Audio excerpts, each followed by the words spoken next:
बोलो श्री कृष्ण भगवान की जय। श्री भागवत महापुराण की जय। श्री मद् भागवत महापुराण में 9वां अध्याय गंगा अवतारण की कथा। श्री सुखदेव जी ने कहा, परीक्षित, राजा अंशुमान ने गंगा को स्वर्ग से लाने के लिए बरस तक घोर तपस्या की, परंतु उसके सफलता नहीं मिली। राजा अंशुमान के पुत्र दिलीप ने भी पिता की मृत्यु के उपरांत घोर तपस्या की, किंतु वह भी गंगा को पृथ्वी पर लाने में असमर्थ रहे। दिलीप के पुत्र भागीरथ थे। वह बड़े निष्कपट और धूर्त श्यामी राजा थे। पिता की मृत्यु के उपरांत उन्होंने गंगा को पृथ्वी पर लाने का अपना लक्ष्य बना लिया था। राजा भगीरथ ने घोर तपस्या की। उनकी तपस्या से प्रसन्न होकर गंगा जी ने उन्हें दर्शन देकर वर मांगने के लिए कहा। इस पर भागीरथ ने उनसे पृथ्वी पर चलने की प्रार्थना की। गंगा जी ने कहा, भागीरथ, मैं पृथ्वी पर आ सकती हूँ, परंतु पृथ्वी पर गिरते समय मेरे वेग को रोकने वाला भी कोई होना चाहिए, अनाथ मैं पाताल में समा जाऊंगी। भागीरथ ने कहा, माते, भगवान रुद्र आपके वेग को अपनी जटाओं में रोक सकते हैं। मैं उनसे प्रार्थना करता हूँ। ऐसा कहकर राजा भगीरथ भगवान रुद्र की उपासना करने लगे। उनकी उपासना से प्रसन्न होकर भगवान रुद्र ने राजा भगीरथ की प्रार्थना स्वीकार कर ली और जगत के कल्याण के लिए उन्होंने गंगा को अपने शीश पर धारण कर लिया। गंगा का जल वहां एक विशाल झील में एकत्र होने लगा। तभी से भगवान रुद्र को भगवान शंकर कहा जाने लगा और जगत के कल्याण करता भगवान शंकर को शिव कह कर पुकारा जाने लगा। उसके बाद भगवान शंकर से प्रार्थना करके अपने पीछे पीछे राजा भगीरथ गंगा की धारा को वहां ले आए, जहां उनके पितर कपिल मुनि के क्रोध से भस्म हुए पड़े थे। गंगा की तेज धारा ने राख के उन ढेरों को ले जाकर गंगा सागर में गिरा दिया। गंगा जल के स्पर्श मात्र से सागर के पुत्र राख से उठकर स्वर्ग सिधार गए। सागर के नाम पर ही समुद्र को सागर भी कहा जाने लगा। परीक्षित, गंगा का जल अत्यंत पवित्र है। वह पापियों का उद्धार करने वाला। जो लोग श्रद्धा पूर्वक उद्धार करने वाला है, जो लोग श्रद्धा पूर्वक गंगा जल का सेवन निमित्त से करते हैं, उन्हें कभी कोई रोग नहीं सताता। वह गंगा भगवान श्री हरि के चरणों से निकली हैं। संसार के भव बंधनों को काटने में गंगा जी की बड़ी महिमा है। राजन भागीरथ का पुत्र था श्रुत और उसके पुत्र का नाम नाभ था।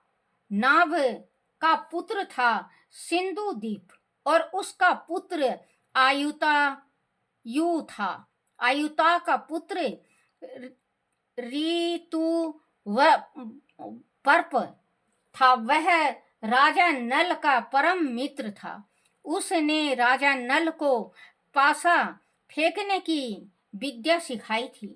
बदले में राजा नल ने उसे असव विद्या सिखाई थी।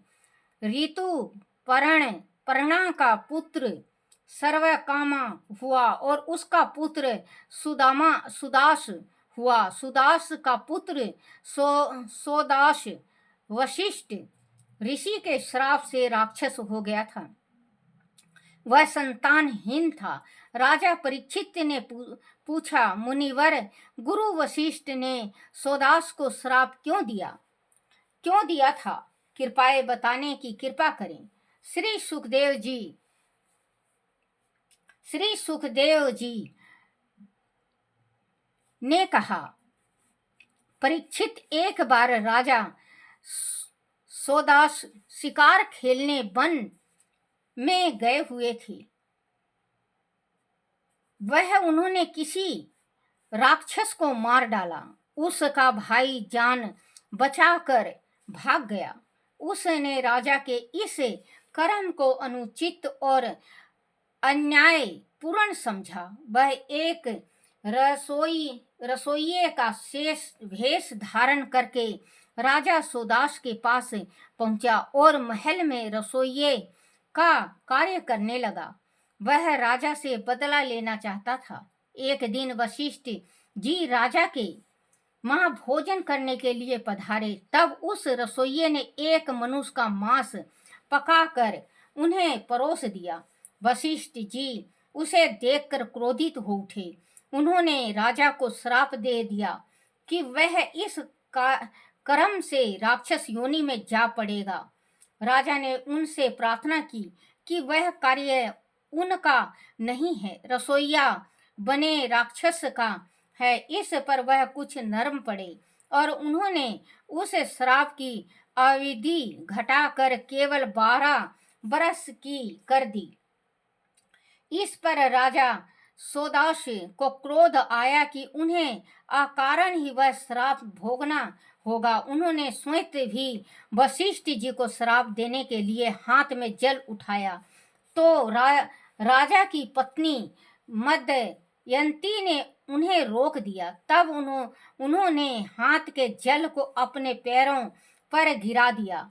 उससे उनके पैर काले पड़ गए। इसी से उनका नाम मित्र सहा और कलमा सपद भी पड़ गया।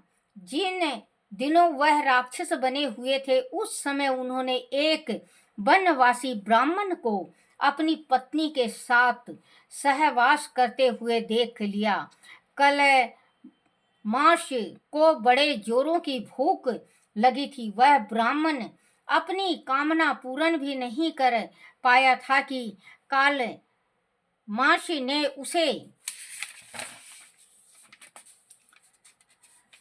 उसे पकड़ लिया। इस पर ब्राह्मणी ने उससे कहा, राजन, आप राक्षस नहीं हैं, आप महारानी दयावंती के पति और इक्ष्वाकु वंश के वीर महारथी हैं। आपको ऐसा अधर्म नहीं करना चाहिए। मैं संतान की कामना से अपने पति के साथ सहवास कर रही थी। हमारी कामना अभी पूर्ण भी नहीं हुई कि आपने मेरे पति को पकड़ लिया। आप उन्हें छोड़ दीजिए। राजन, मनुष्य का वह शरीर धर्म, अर्थ, काम और मोक्ष चारों पुरुषार्थों की प्राप्ति करने वाला है। इसीलिए इस शरीर की हत्या करने से चारों पुरुषार्थ की हत्या मानी जाती है। फिर वह तो विद्वान ब्राह्मण है, तपस्याशील आदि गुणों से संपन्न है। आप शक्तिशाली हैं और धर्म के महत्व को जानते हैं। आप प्रजा के पिता हैं और पिता के हाथों पुत्र की मृत्यु उचित नहीं है। आप जैसे श्रेष्ठ राजा के हाथों मेरे श्रेष्ठ महर्षि पति का वध किस प्रकार से भी उचित नहीं है। यदि आप उन्हें मारकर खा जाना चाहते हैं तो मुझे भी मारकर खा जाइए, क्योंकि अपने पति के बिना मैं भी जीवित नहीं रह पाऊंगी। ब्राह्मणी के करुणापूर्ण वचनों को सुनकर भी श्राप के कारण राक्षस बने राजा सोदास ने उन पर कोई ध्यान नहीं दिया और उस ब्राह्मण को मारकर ऐसे खा गया जैसे कोई बाघ किसी पशु को खा जाता है। ब्राह्मणी को इससे बड़ा शोक हुआ। उसने राजा को श्राप दे दिया। उसने क्रोध में भरकर कहा, रे पापी, काम से पीड़ित, तूने मेरे पति को मारकर खा लिया। मूर्ख, जब कभी तू अपनी स्त्री से सहवास करना चाहेगा तभी तेरी मृत्यु हो जाएगी। राजा को श्राप देकर ब्राह्मणी अपने पति की अस्थियों के साथ ही चिता में जलकर सती हो गई। 12 बरस बीत जाने पर राजा सोदास श्राप मुक्त हो गया और फिर से राजपद प्राप्त कर गया। उसकी पत्नी ने राजा को कभी अपने पास सहवास की इच्छा से नहीं आने दिया, क्योंकि उसे ब्राह्मणी के श्राप का पता था। इससे राजा को कोई संतान नहीं हुई। तब वशिष्ठ जी ने अपने तपोबल से रानी मदयंती को गर्भ धारण कराया, किंतु वह गर्भ 7 वर्ष तक बना रहा। बच्चा जन्म ही नहीं ले रहा था। तब वशिष्ठ जी ने पत्थर से उसके पेट पर आघात किया।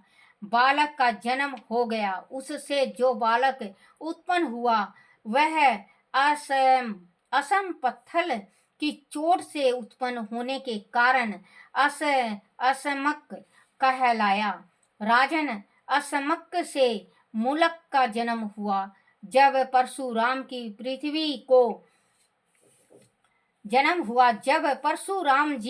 पृथ्वी को क्षत्रिय विहीन करने पर तुले थे, तब उनकी माता ने उसे छिपा कर रख दिया। इसी से उसका एक नाम नारी कवच भी हुआ। वह मुलक इसीलिए कहलाया क्योंकि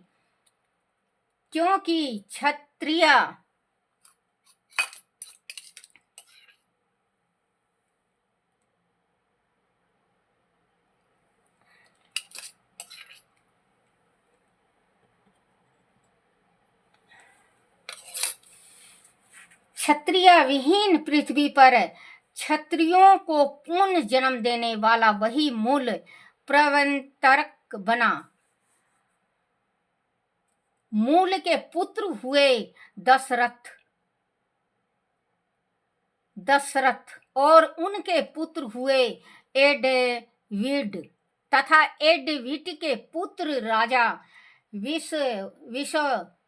विश्ववसह हुए। उनके पुत्र ही चक्रवर्ती सम्राट खट्टवाग हुए। युद्ध में उन्होंने कोई जीत नहीं सकता था। देवताओं की प्रार्थना पर उन्होंने दैत्यों का वध किया था। वह भगवान श्री हरि के बड़े भक्त थे।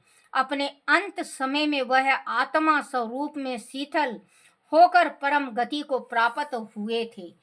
बोलो श्री कृष्ण भगवान की जय हो।